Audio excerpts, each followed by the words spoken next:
মন্দিরা kitchen ব্লগে সবাইকে স্বাগত। আর আজকে আমরা একটা আবার নতুন ভিডিও নিয়ে চলে এসেছি। আর এখন কিন্তু আমাদের এখানে সারা দিন বৃষ্টি হচ্ছে। এখন আষাঢ় মাস, এখন একটু বৃষ্টিটা কম আছে। আর এই বৃষ্টির ওয়েদারে সন্ধ্যাবেলা একটু স্যুপ হলে তো মন্দ নয়। তাই আজকে আমরা একটা রেসিপি হচ্ছে চিকেন স্যুপের রেসিপি আপনাদের কাছে তুলে ধরতে চলেছি। আর আপনারা বাড়িতে ট্রাই করবেন। ভিডিওটা যদি ভালো লাগে লাইক কমেন্ট শেয়ার করতে ভুলবেন না। Healthy and tasty chicken soup, দোকানের মতন চিকেন স্যুপ সহজ পদ্ধতিতে ঘরোয়া কীভাবে বানাই তো দেখতে থাকো বন্ধুরা। চলো বন্ধুরা, চিকেন স্যুপ বানানোর জন্য আমি কি নিয়ে নিয়েছি দেখে নাও। আমি এখানে হাড় সমেত 4 পিস মাংস চিকেন নিয়ে নিয়েছি। আর এখানে ধনেপাতার কুচি নিয়ে নিয়েছি, গাজর নিয়ে নিয়েছি, বাঁধাকপি নিয়ে নিয়েছি, আর কাঁচা লঙ্কা কুচি নিয়ে নিয়েছি। আর এখানে একটু আদা রসুনের পেস্ট আছে, আর এ হচ্ছে গোলমরিচের গুঁড়ো আছে এখানে।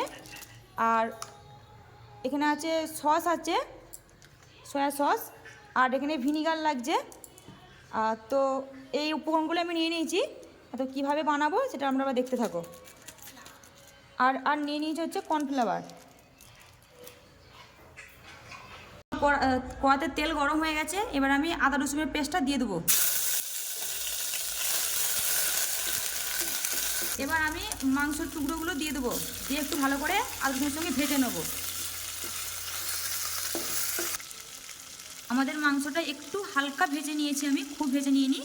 তারপর আমি ওইতেই বাঁধাকপি দিয়ে দেবো, গাজর দিয়ে দেবো, আর কাঁচা লঙ্কা দিয়ে দেবো। সব কিছুকে হালকা করে একটু আমি ভেজে নেবো, পুরোপুরি ভাজবো নি। আমি পরিমাণ মতন একটু নুন দিয়ে দিলাম, নেড়ে নেবো ভালো করে। এবার আমি হালকা ভাজা ভাজা করে নিয়েছি। এরপর আমি এতে গোলমরিচ গুঁড়ো দিয়ে দেবো। আর স্যুপে গোলমরিচ গুঁড়ো না হলে কিন্তু স্যুপ হবে না, ঠিক আছে? গোলমরিচ গুঁড়ো অবশ্যই লাগবে।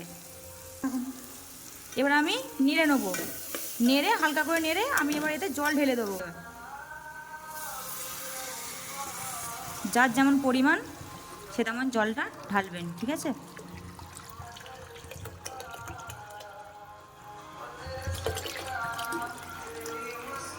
আমার জল ঢালা হয়ে গেছে। এবার এটা আমি ভালোভাবে ফুটতে দেবো।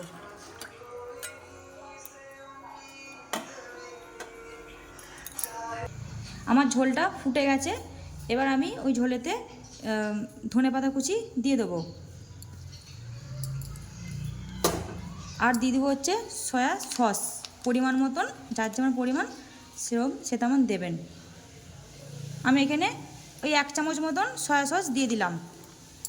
আর দিয়ে দেবো 1 চামচ মতন ভিনিগার।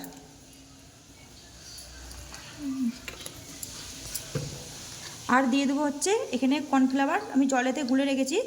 আমি এখানে 2 চামচ কর্নফ্লাওয়ার নিয়েছি, আপনাদের যার যেমন পরিমাণ তেমন নেবেন। আর আমি এবার এইটা এর মধ্যে দিয়ে দেবো,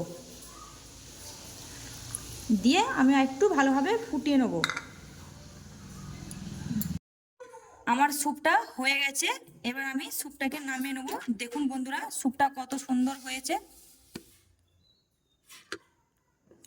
আপনারা এভাবে বাড়িতে একবার বানিয়ে দেখবেন, খুব সুন্দর হবে, দোকানের মতন স্যুপটা হয়েছে।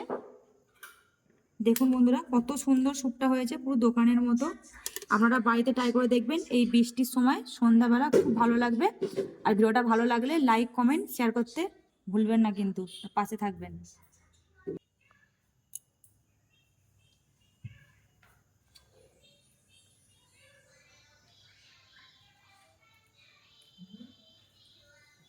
কি স্যুপটা খেয়ে বলো কেমন হয়েছে, বন্ধুদেরকে দোকানের মতন হয়েছে কিনা বলো।